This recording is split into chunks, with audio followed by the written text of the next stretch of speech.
गांव की रातें अक्सर शांत और सुकून भरी होती हैं, लेकिन हर गांव के पीछे छिपा होता है एक रहस्य, एक ऐसा किस्सा जो पीढ़ियों तक लोगों के दिलों में डर बनकर जिंदा रहता है। आज मैं आपको सुनाने जा रहा हूँ एक गांव की वही कहानी जहाँ के तालाब में भूत बसता था।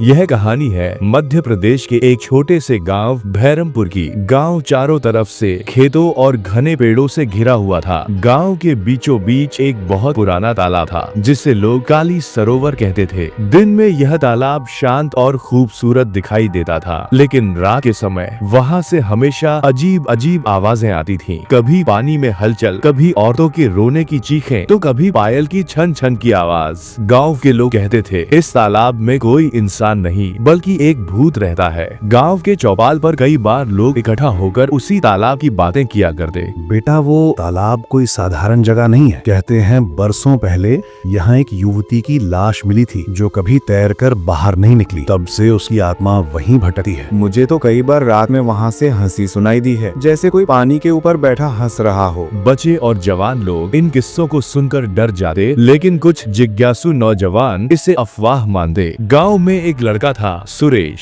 जवान, निडर और थोड़ा जिद्दी स्वभाव का। सुरेश को इन भूत प्रेत की कहानियों पर बिल्कुल यकीन नहीं था। वह अक्सर कहता, अरे भूत वूत कुछ नहीं होता, अगर सच में तालाब में भूत है तो मैं जाकर देखूंगा। गांव वाले उसे रोकते, मगर सुरेश का मन उस तालाब की सच्चाई जानने के लिए बेचैन हो उठा। एक रात अमावस्या का चांद भी नहीं निकला था। गांव काली चादर में ढका हुआ था। सुरेश अपने दोस्तों के साथ लालटेन लेकर तालाब की तरफ निकल पड़ा। तालाब के किनारे पहुंचते ही चारों ओर अजीब सा सन्नाटा छा गया। झिंगुरों की आवाज अचानक बंद हो गई। हवा भी जैसे रुक गई थी। सुरेश ने हिम्मत दिखाते हुए लालटेन तालाब की तरफ बढ़ाई। तभी पानी की लहरें अपने आप उठने लगी, जैसे किसी ने उसमें छलांग लगा दी हो। दोस्त घबराकर पीछे हट गए, पर सुरेश आगे बढ़ा और बोला। वो साया अब बिल्कुल सुरेश के सामने था। क्यों आए हो यहाँ? ये मेरा घर है। यहाँ कोई इंसान जिंदा वापस नहीं जाता। सुरेश का गला सूख गया, लेकिन उसने हिम्मत करके कहा, तुम कौन हो और क्यों इस तालाब में भटक रही हो? भूतनी ने अपना चेहरा ऊपर किया। उसकी आंखें लाल अग्नि की तरह जल रही थीं। मैं हूँ राधा, इस गांव की ही बेटी। मुझे मेरे ही लोगों ने धोखा दिया। शादी की रात मुझे इस तालाब में धकेल दिया गया। मेरी आत्मा यहाँ बंध गई। अब हर अमावस्या को मैं बाहर आती हूँ अपने साथ एक और आत्मा ले जाने के लिए। उस रात किसी तरह सुरेश भागकर अपनी जान बचा लाया, लेकिन अगले दिन पूरे गांव में खलबली मच गई। लोग कहने लगे कि तालाब की चुड़ैल अब और भी ज्यादा गुस्से में है। हर महीने अमावस्या की रात कोई न कोई आदमी गायब हो जाता था। कभी कोई चरवाहा, कभी कोई राहगीर, और सुबह उनकी लाश तालाब के पास पाई जाती। सुरेश को नींद नहीं आती थी। राधा की आंखें और उसकी दर्द भरी आवाज उसे बार बार सुनाई देती। उसने ठान लिया, मैं इस आत्मा को मुक्त कराऊंगा। अगर ये सच में गाँव की बेटी है तो इसे चैन दिलाना मेरा फर्ज है।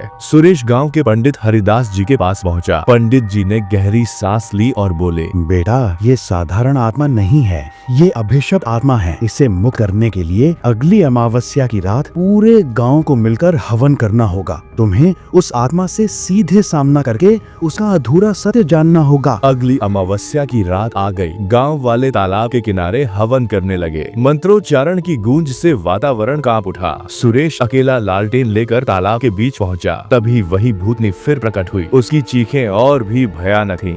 फिर आ गई तुम? कहा था ना कोई जिंदा नहीं जाएगा। राधा, तुम निर्दोष हो, लेकिन तुम्हें इंसानों से बदला लेने से शांति नहीं मिलेगी। बताओ, किसने तुम्हें धोखा दिया था? भूतनी ने जोर से चीख मारी और तालाब का पानी उफान मारने लगा, लेकिन धीरे धीरे उसके चेहरे पर आंसू बहने लगे। मेरे पति ने दहेज के लालच में मुझे मार दिया, लेकिन उसकी सच्चाई कोई नहीं जान पाया। मेरी आत्मा इस अधूरे न्याय के कारण बंध गई।